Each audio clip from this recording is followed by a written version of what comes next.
បាទសូមគោរពជំរាបសួរពុកម៉ែបងប្អូនទាំងអស់គ្នាដែលកំពុងធ្វើការប្រភេទកូឡាបាទឥឡូវនេះខ្ញុំមកកាត់ចូលបានមួយគ្រឿងទៀតណាជាប្រភេទកូឡាឆ្នាំ95បាទឡានពណ៌ស្លែបាទចំពោះបងប្អូនដែលស្រឡាញ់ពណ៌នេះបាទមួយរយៈមុនមានអ្នកស្រឡាញ់ពណ៌នេះសួរពណ៌នឹងច្រើនបាទឥឡូវមានចូលហើយបាទឆ្នាំ95បាទឡានសាច់ដៃស្អាតបងប្អូនណាបាទសាច់ដៃលះមែនទែនឡាននេះបាទលេងយ៉ានបាត់ UV សូមពូអីហើយអស់ហើយបាទមានចង្គៀងទុចបាទផ្លាកលេខអីទៅជាន់ថ្មីបាទហ្នឹងហើយហើយក៏មាននៅកូឡាប្រភេទកូឡា3គ្រឿងទៀតដែរបងប្អូនណាបាទនេះ3គ្រឿងមានអានេះពណ៌ខ្មៅបាទឆ្នាំ93ពណ៌ខ្មៅបាទ20ជាងបាទនេះ94ពណ៌ទឹកមាសបាទតម្លៃ3000បាទ3000ចរចាហើយមួយគ្រឿងនេះបាទ96ពណ៌ស្លែបាទឆ្នាំ96ពណ៌ស្លែពណ៌សម្បុរលឹកតម្លៃ3300ចរចាបាទប៉ុន្តែពី3គ្រឿងនេះគឺមានវីដេអូហើយចាំបងប្អូនដែលស្រឡាញ់3គ្រឿងមិនហ្នឹងអាចចូលមើលក្នុងវីដេអូចាស់បានបាទ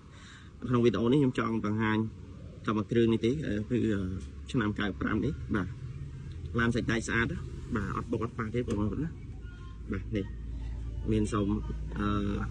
លេងសូមពូកបាទស្រោមស្បែកជាងអីហើយអស់ហើយបាទនេះគ្រឿងក្នុងតាប់ឡូអីស្អាតបាទម៉ាស៊ីនប្រអប់លេខស្អាតឯកសារគ្រប់ណាបាទនេះលេងស្អាតសាច់ដៃស្អាតបងប្អូនបាទនេះ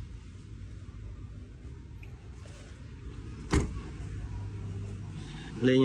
ស្តុបក្រោយហើយដែរបាទឡាននេះលេងហើយអស់ហើយបាទមានតែធ្វើអីទៀតទេបាទស្តុប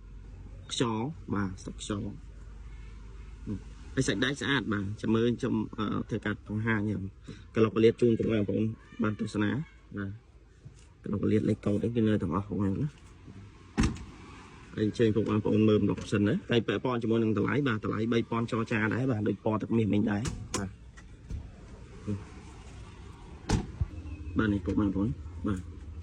ក្លុកពលាតវាហើយស្អាតបងប្អូនណាបាទអត់មានពុកមានអីទេបាទសាច់ដៃស្អាតបាទណាឡើងប៉ះតកែងកាយលើនេះតិចតិចទេបាទតកែងហ្នឹងតិចតិចហ្នឹងទេបាទចំណុចតែប៉ុណ្្នឹងទេបាទធាវហ្នឹងស្អាតបងប្អូនបាទក្រមអីភ្លឹង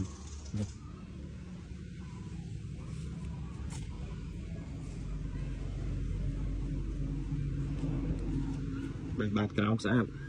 ចឹងបាទនេះក្លុកលៀបវាបាទលុកមុខបាទអត់បុកទេបងប្អូនបាទកោលបូមកោលអីហើយអស់ហើយបាទnăm miếng bạn nói xin nó cùng ôngបាទអត់បុកទេបាទសិនប្រអប់លេខស្អាតបាទចាំពុកបងប្អូនដែលស្រឡាញ់មួយគ្រឿងនេះបាទអាចមកមើលបានបាទតម្លៃ3300 3000ចរចាបាទ3000ចរចាបានពុកបងប្អូនដែលចាប់អារម្មណ៍អាចមកមើលបាននៅទីតាំងនៅចិត្តគុកភ័យសបាទហើយនឹងអាចតទៅមកតាមរយៈលេខទូរស័ព្ទ098និង085 36 16 18និង066 5 23បាទហើយសូមបញ្ជាក់បាទនៅសល់3គ្រឿងទៀតបងប្អូនណាបាទ3គ្រឿងទៀតពណ៌ទឹកមាសខ្មៅស្លែបាទហ្នឹងហើយក៏មាន Star Rex មួយគ្រឿងដែរបាទ CRV ឆ្នាំ91មួយគ្រឿងដែរបាទចាំវីដេអូមានតែប៉ុណ្្នឹងទេបាទសូមអរគុណបាទសូមជម្រាបលា